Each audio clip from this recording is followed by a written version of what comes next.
Изамата ибн Адам дейді, пайғамбарымыз саллаллаху алейхи ва саллям айтады, адам баласы дүниеден озғаннан кейін инқотаға амалуху, қараңыздар, еңбегі тоқтайды дейді. Яғни ақыретке деген еңбегі тоқтайды. Енді сауап түсіріп тұратын нәрсе жоқ. Сауап түсіп тұратын нәрсе жоқ. Сосын үміт ашады пайғамбарымыз саллаллаху алейхи ва саллям, илля мин салас, тек үш жақтан тамып тұруы мүмкін дейді оған. Үш жақтан тамып тұруы мүмкін дейді оған. Біріншісі, садақатин жария. Егер ұзағынан істеп тұретін бір садақа тастап кетсе дейді. Мысалы, мешіт салу дегендей мәселе. Біз кейде жаңа бір адам жүреді, мешіт салам, бәріміз жабылып бір мешіт салсақ болады ол. Көрме, көпті көрсе көл. Бәрімізге жетеді ол. А біз бір адам жүреді, мен салам деп, ол қайтып саласың оны? Садақа жария. Бір медресе ашып кеттің біреуге. Түсінсіз бе? Бір қонақ үй жасап кеттің біреуге. Осында тұра берсінші, жолда қалғандар.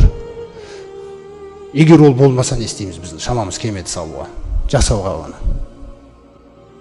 Айлмен юнтафағу бихи, немесе білім дейді, өзінен кейін қалдырып кеткен адамдар пайдаланып атқан. Оған да шамамыз келмей қалдық дейік. Не істейміз енді? Ау валадин салих дейді. Салихалы бала, қараңыздар. Ядғу лаху, соған дұға жасап тұратын. Бала деген нәрсеге құрметті жамағат, өте жақсы қараңыздар. Бұл бала сіздің дүниеден озғаннан кейін тамызып тұратын бала ғой ол. Пайғамбарымыз сонша үш есіктің біреуісі болып тұр ғой, сол жақтан келіп тамады да ол. Көрдіңіз бе? Өйткені пайғамбарымыз саллаллаху алейхи ва саллям айтады, инна атияба ма акала ражулу мин касбихи. Жалпы ер адамның дейді, адамның осы дүниеде жеп жүрген азықтарының, ризығының ішіндегі ең жақсысы, ең тазасы өз еңбегінен жегені дейді. Сіз бе? Енді қараңыздар қандай нәрсені қосады.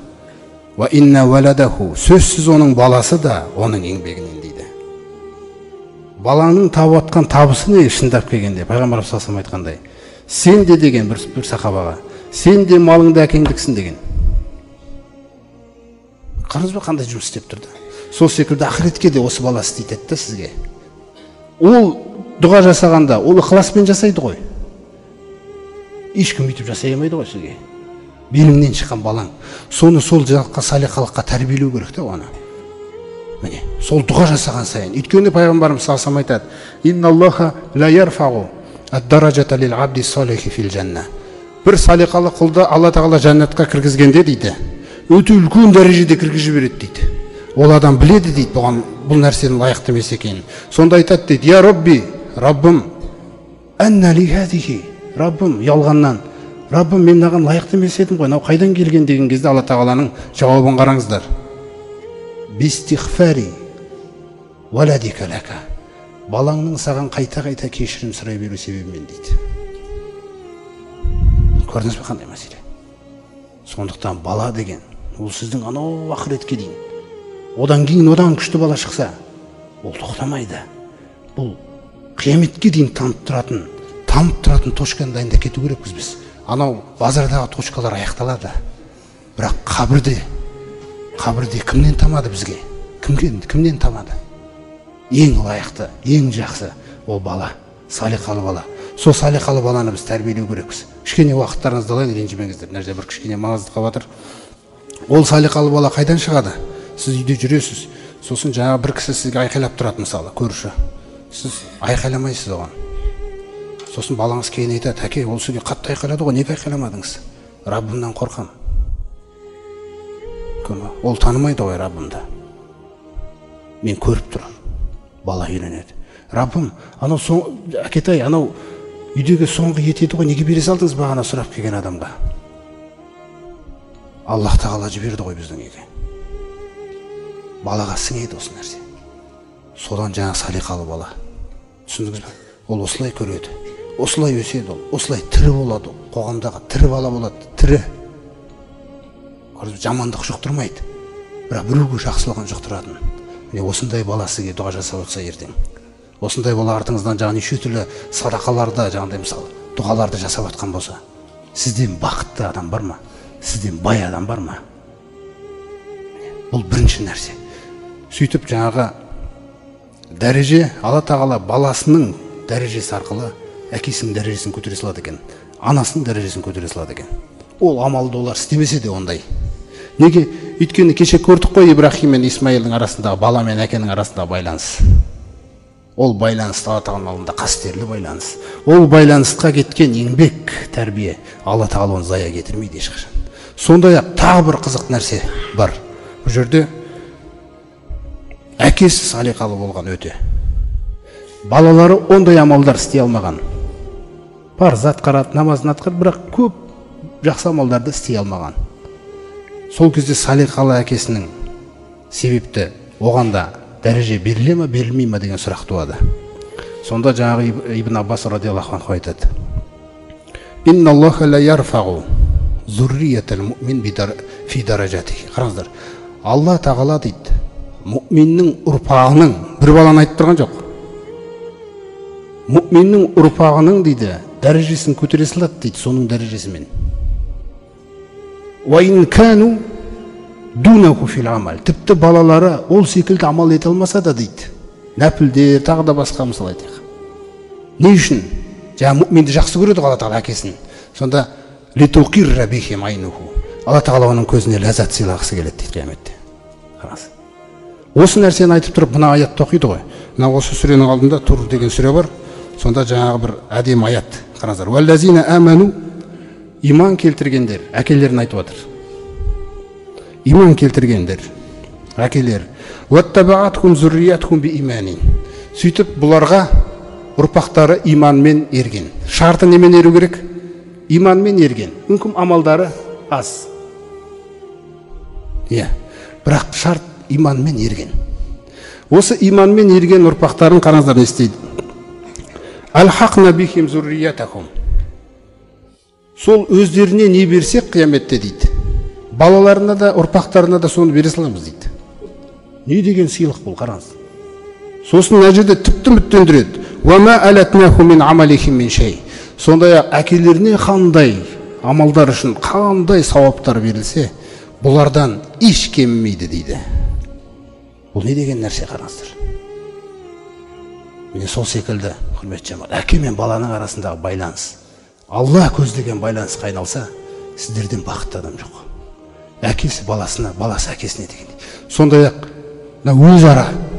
өзара біздің арамыздағы байланысқа келетін болсақ, Алла тағала Құранда айтады: «Ахиллау яума изин баъдухум ли баъдин аду». Ол күні осы дүниеде өткен бүкіл сүйікті достар дейді, ол күні бір-біріне дұшпанға айналып кетеді дейді, бірден. Иллал муттақин, үмітті қараңыз, тек тақуалар ғана олай болмайды дейді. Я ибади ла хауфун алейкум ал-яума ва ла антум тахзанун деп айтады екен Алла тағаларға. Ей құлдарым, сендер қорықпаңдар бүгін. Сендер бүгін қайғырмайсыңдар да. Аллазина кану жағы аману би аятина ва кану муслимин. Өйткені бұл құлдарым менің аяттарымды мойындаған еді, әм бізге бойұсынған еді дейді. Удхулул жанна деп айтады екен бірден. Кіріңдер жәннатқа деп. Қандай мәселе. Арадағы егерде бір-бірімізді Алла үшін сүйе алсақ, жақсылығымызды жасырып, жамандығымызды жасырып, жақсылығымызды асырып деген нәрсе бар ғой. Бір қателесіп қалса да бір-бірімізді жақсы көру деген нәрсе. Абу Дауудтың сахихында айтады, сол хадиспен аяқтайық иншалла. Пайғамбарымыз саллаллаху алейхи ва саллям жаңағы сол хадисте айтады: "Ва инна мин ибадиллахи ла унасан". Сөзсіз Аллах тағаланың құлдарының ішінде бір адамдар бар дейді.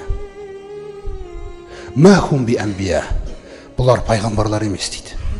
Вала шухада. Бұлар шахидтер де емес дейді. Яғбитухумул анбия ва шухадау бимаканихим мин Аллахи яумал қияма. Алайда қиямет күні тіпті пайғамбарлар мен шахидтердің өздері бұларға берілген дәрежеге қарап таң қалады деген. Қараңыз, бұл не деген нәрсе? Абу Даудта келтірілген осы сахих хадис мысалы. Сонда өзіңіз ойлаңыз, сонда сахабалар таңғалып кетеді. Я Расулалла, ахбирна бихим, я Раб, Аллахтың елшісі, бізге хабар беріңізші олар туралы. Солай болғымыз келіп кетті. Сонда пайғамбарымыз қалаңыздар қалай айтады? Хум қаумун, бұл қарапайым адамдар дейді. Тахаббу би рухиллахи. Бірақ бір-біріне дейді, сезімдері таза болған. Бір-бірін Алла берген, Алла тағала сыйлаған имани күшпен жақсы көрген дейді. Көрдіңіз бе? Сосын мына нәрсені баяндайды.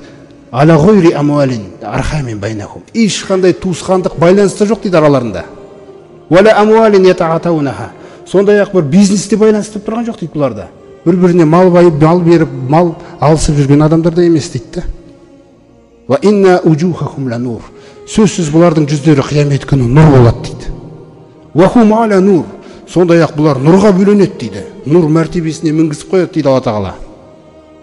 Ла яхафуна иза хафа насу. Бұлар қорықпайды, адамдар қорыққан кезде.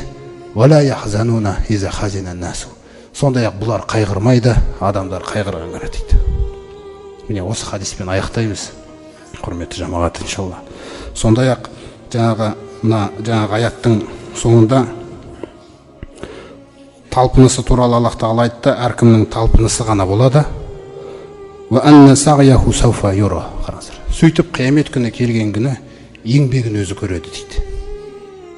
Еңбегін көз алдына көрсетем дейді. Бұл еңбек жаңағындай суретпен аяқталу керек біз ғой, құрметті жамағат. Баласы әкесіне, әкесі баласына, бір-бірлерімізге. Бір ғалым айтқан екен ғой. Жаңағы тозақтан шығарып алатын туралы хадистер бар ғой, сахих. Сол хадисті айтып отырып, бір ғалым шәкірттерін айтқан екен да. Жаңағы.